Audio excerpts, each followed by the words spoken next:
Miracles, I mean, the fact that I'm even here is a miracle. Do y'all know, my mother and father never married, and they were never even romantically involved.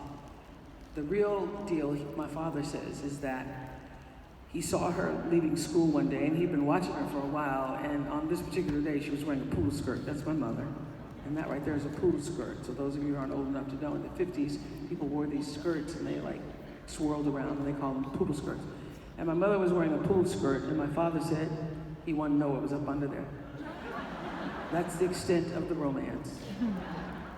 And I was born an illegitimate child, which means in 1954, it means I wasn't even supposed to be here.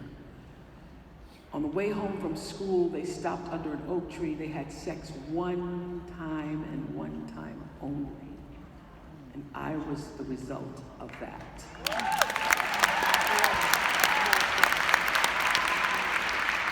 And let me tell you, I grew up with my grandmother in a shotgun house in Mississippi, and I really didn't even know my mother. My mother would come to visit because she was a part of that great migration to the north. So this is one of those visits my mother had made to the house, because I was a part of that generation where people moved to the north for a better life for themselves and left their children with their grandmothers. Anybody here know what I'm talking about? So I remember when my grandmother got sick and I got sent to live with my mother, whom I really didn't know because I'd spent the first 6 years with my grandmother. And my mother was in a boarding house in Milwaukee, and I walked in, and there was a woman named Ms. Miller who was running that house, and my mother was rooming there, and she had another child. It was the first time I found out I had another half-sister. And the day I walked into that house, I felt for the first time what it meant to be discriminated against, because Ms. Miller was not a white woman, but she could pass. And in those days, people who could pass had an attitude about that passing. And I walked into that house, and I could feel instantly that Ms. Miller did not like me because of the color of my skin. And a terrible thing happened that night that was also a great thing. Instead of my mother allowing me to come and sleep in the bed with her that night, Ms. Miller said I could not come in the house. And so they left me out in the little portico on the little porch to sleep. And I knew in that moment, at 6 years old, that I was really going to be on my own. And thank God my grandmother had given me Jesus, so I realized that I'm going to have Jesus be with me and protect me. I never forgot that. I thought my mother should have let me in. But Ms. Miller said, no, she can't come in.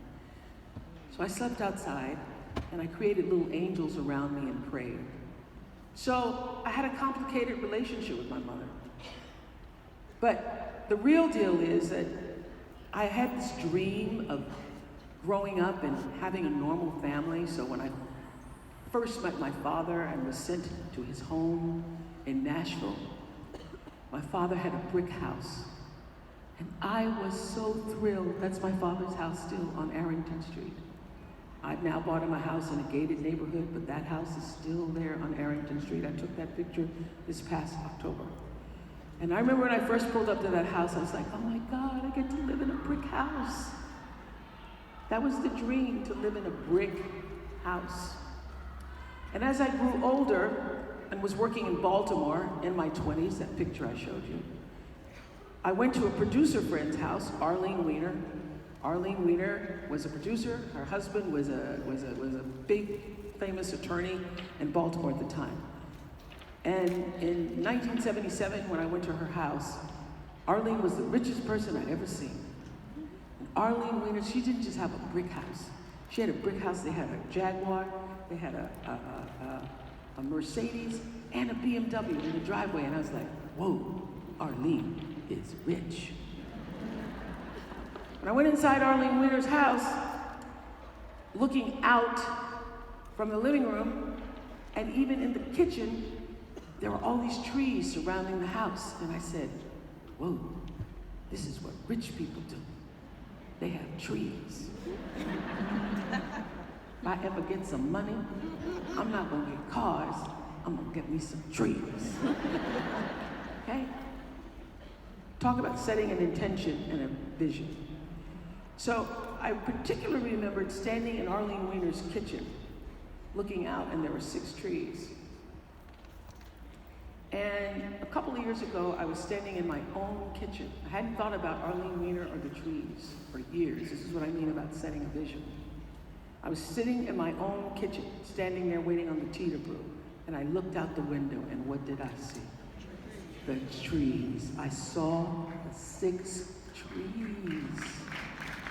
I saw the 6 trees.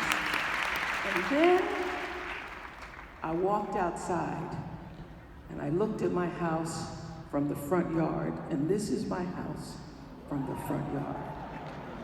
And I share this picture with you, because I don't go showing people my house.